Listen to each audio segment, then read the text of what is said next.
The children, in some cases, could take the business to new levels that you couldn't imagine because they have different experiences and just viewpoints, and they're aggressive, motivated, or not. Sometimes they're just looking at a paycheck and they see mom and dad and how easy they may have made the business, see the lifestyle and the revenue come out there, and they make it look easy, but it's not. But what is that vision of where we want to be?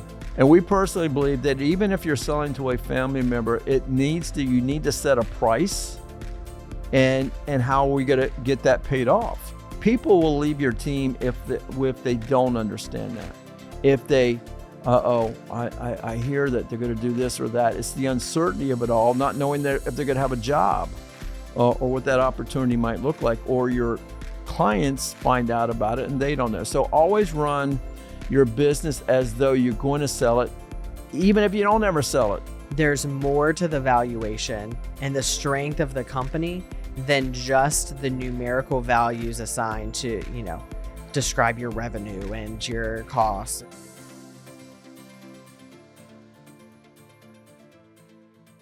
Hey there, entrepreneur. Welcome back to the Scale to Sell podcast, the business owners podcast to help you grow your business strategically and exit on your terms.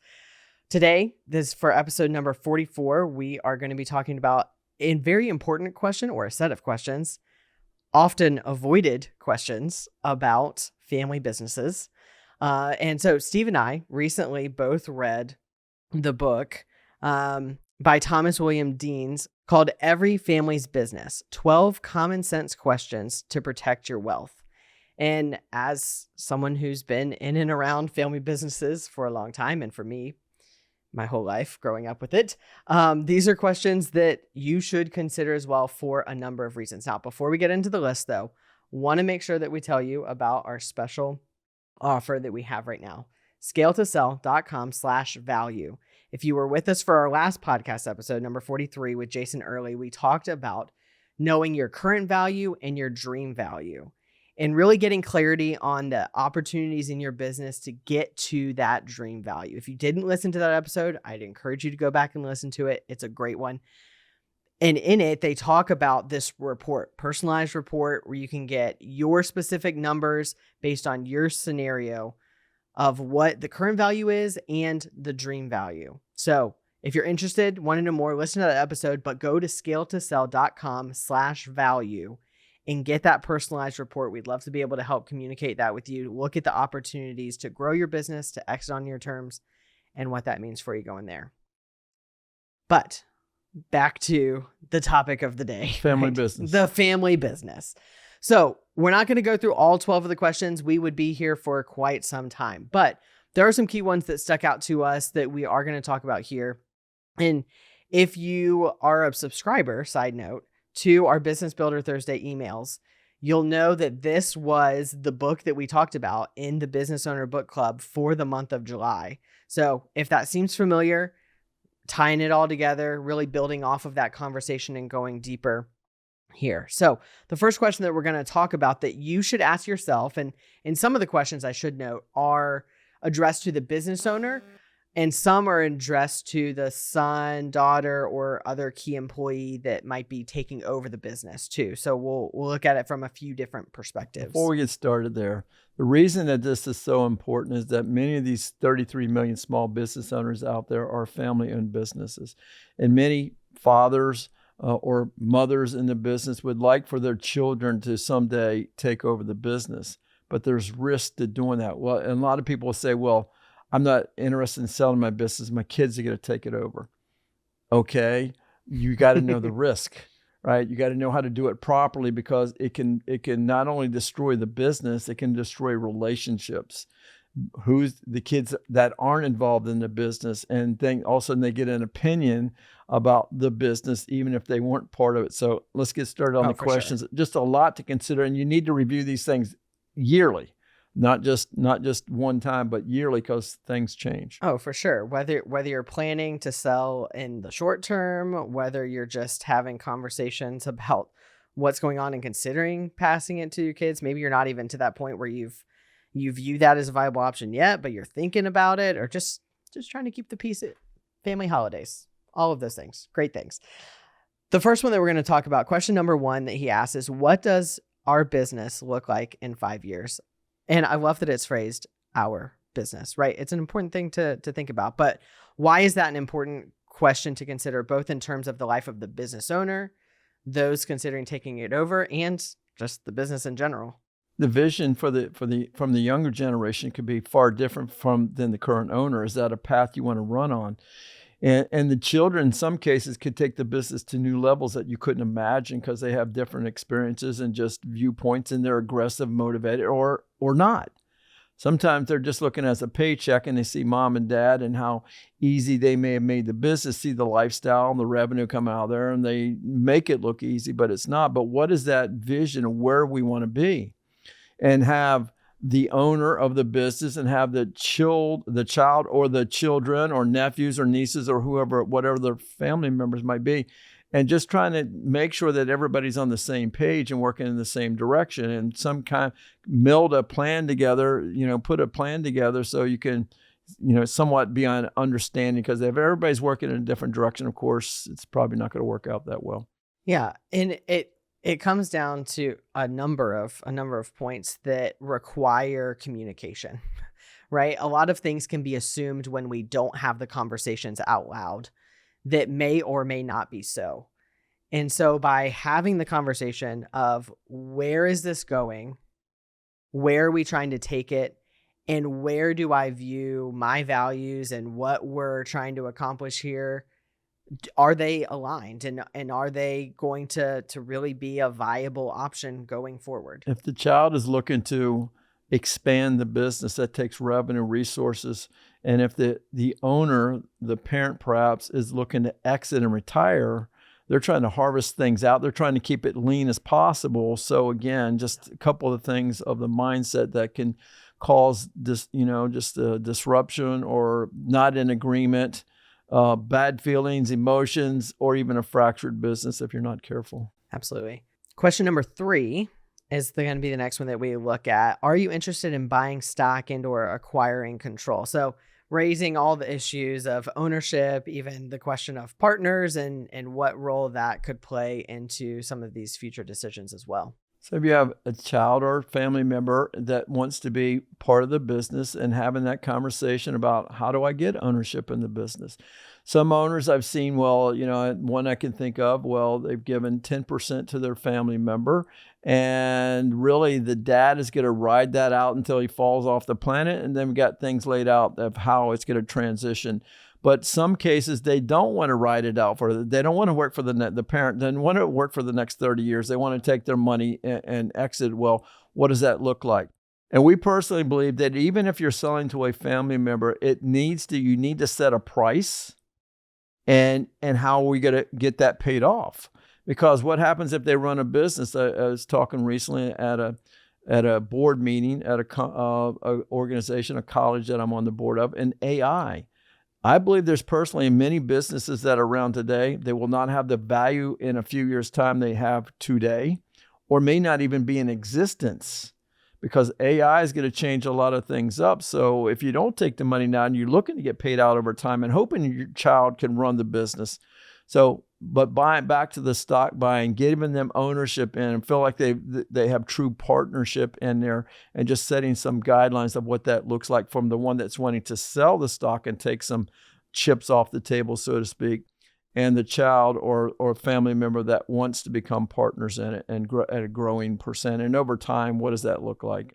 I just had a connection of what you were just talking about with the first question, when you were talking about AI and the changes to different industries and businesses and things, going back to the vision of the business, of where the business is, and the ability to pivot and adjust to changing market conditions, changing technology. All of those things kind of come together, and we see businesses, you think of ones that have been around for a while that just seem to not keep up with the times, that fade off into the sun. And you're like, they were such a big company. And where are they? And then, but they weren't able to make those adjustments, and they didn't have that vision of where they were going and how to adapt in those times. And the same thing's true for a family business like this, where you've got multiple interests going on here, and the need to adjust to those things and it takes align money. that vision. Yeah. And if you're going to adopt it, it's probably need a consultant there. You probably need technology there. And I believe it'll impact almost every business on the planet right now. And so it will enhance your business, or it will be your greatest threat. The way we do business today is not the way business will be done in years to come. It's going to change so rapidly over the next 18 months to 5 years time. It'll just be mind numbing. Yeah. Question number 4 that we're going to look at, or our third question to talk about, but question number 4 in his book: do you understand and agree that in the interest of maximizing shareholder value, this business can be sold to a third party at any time? So this question, if you've read the book or familiar with it, you'll recognize this scenario as the way he starts the book is with this story of having this conversation on the plane with the 2 business owners related to the family businesses. And there were, one example is like everyone knew what was going on and it was a great transition. And the other one is just utter failure and like unfortunate circumstances for fracturing the family and all of that. Losing millions of dollars in sales price. Oh, it like huge deal because they did not have clarity on this one question. Business owners are notorious for not wanting their teams or even sometimes their family members to know their exit plans because they're afraid they're going to lose the team, lose clients or whatever it might be.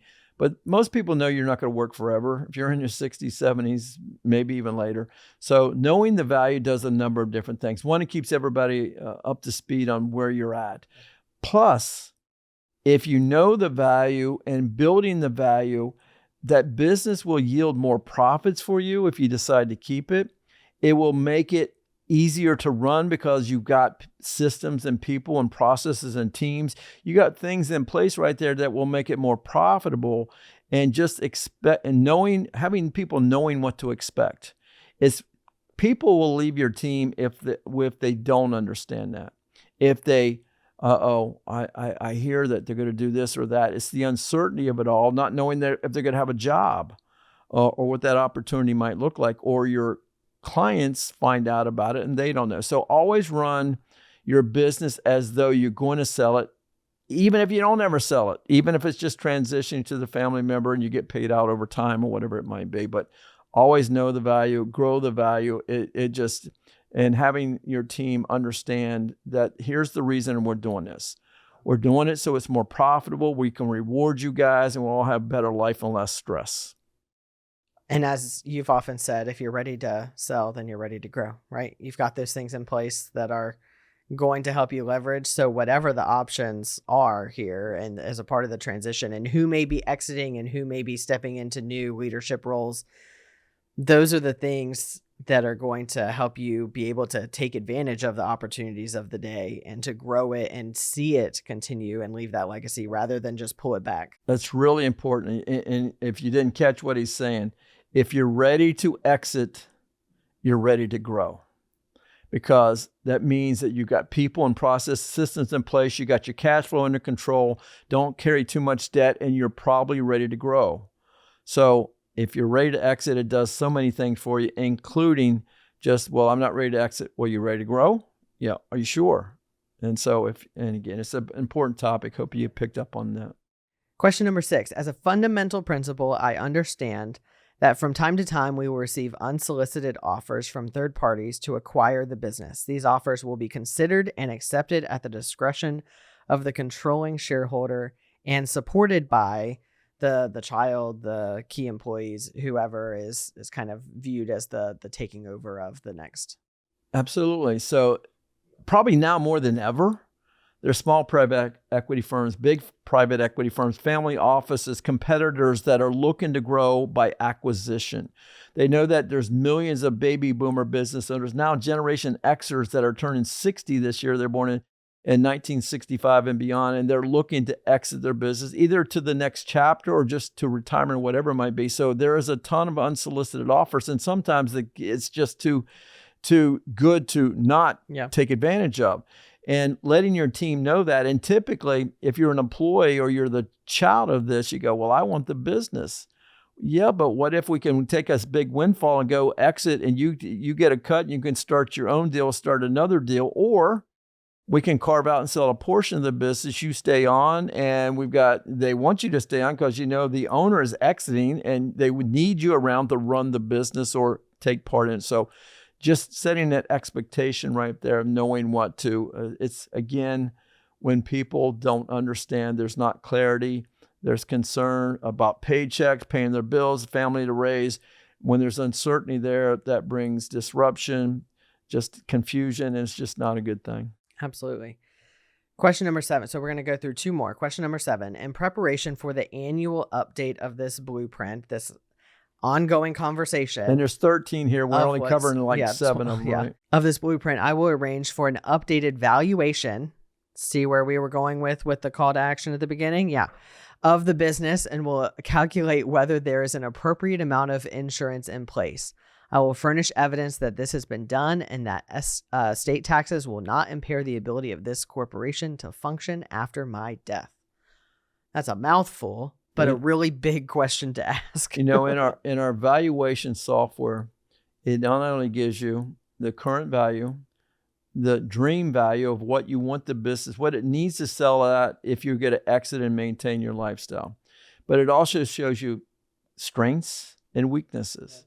And a lot of times the succession planning is a big deal. So if something happens to the owner, and maybe they have partners, maybe it's just them, but what happens to the business is there's going to be funds, and let's say, well, everybody can step in. Yeah, but if you, the child, steps into the CEO role right now and you're forced to, maybe you're ready for it, maybe not, but who's going to replace you? So having things like life insurance in place or whatever, sometimes if the business is large enough, that life insurance for pennies on the dollar can pay estate taxes and whatever else it might be, or hire other operation type people to fill that job and get them up to speed and trained up. And so there's no disruption. So all those things, including a succession plan in there, which, we're financial advisors. We sell different tools ourselves. We have other teammates like tax planning specialists, M&A experts, consultants of this, that, and the other. But in this situation, the one-stop shop, protecting your business from things that, as you're young and you think you're immortal and can live forever, run the business forever, accidents, illnesses, burnout, divorces, disagreements with partners, or some cases death, that will disrupt a business big time. Well, and that's where understanding that evaluation can't just be the financials. There's more to the valuation and the strength of the company than just the numerical values assigned to, describe your revenue and your costs and all of the different things. There's some other substantial things related to the team, related to customer relationship and concentration, related to the ability to retain key employees. All of those things factor into the health and the ability of your business to be sold for that dream value that you're trying to get, that go into this, that have to be considered if you're going to truly get what it's worth and be able to leave that legacy in the way that every business owner that I know wants to leave their business in that kind of condition. And Jason Early from Riser, the software company that we're referring to, we've referred to it a few times. He also said something about, again, the current value is understandable. What is your business valued at right now? What does the market say? Now, what you read in a magazine or heard from a competitor or whatever years ago or at a trade show, but what does the market say today? Not 2 years ago, 5 years ago, 10 years ago. What does it say today? The dream value, again, what does it need to harvest? If your current value, the business is $3 million, but you needed to sell at $8 million in order to live your best life, what do I got to do for that? What I got to do for that? That's a big thing. But, one of the things also, if you go to sell the business and you don't retain the employees, if you don't have them chained to it, it talks about that in the book. Yeah. The son was getting some money out of the business, and they were going to pay him a bonus to stay on for 5 years, or a period of time. I don't know if it's 5 years, but 2 or 3. Maybe it was. And it was another $5 million in an earnout. Yeah. All right, and there was no contract there to acquire. So the son got his money, kind of went about his own thing and whatever, didn't matter. Well, and the and dad he- didn't end up getting the other $5 million. Yeah, he didn't like the decision. He wasn't a part of that decision, and he thought the business should kind of go in a different direction. I don't think he made it a couple months before he left, and so bye $5 million. He had his money, but dad ended up with $5 million less than what he was supposed to. Had the deal gone the way that it was structured. Oh man, so many questions. The last one that we're going to cover, number 8 on Thomas William Dean's list here.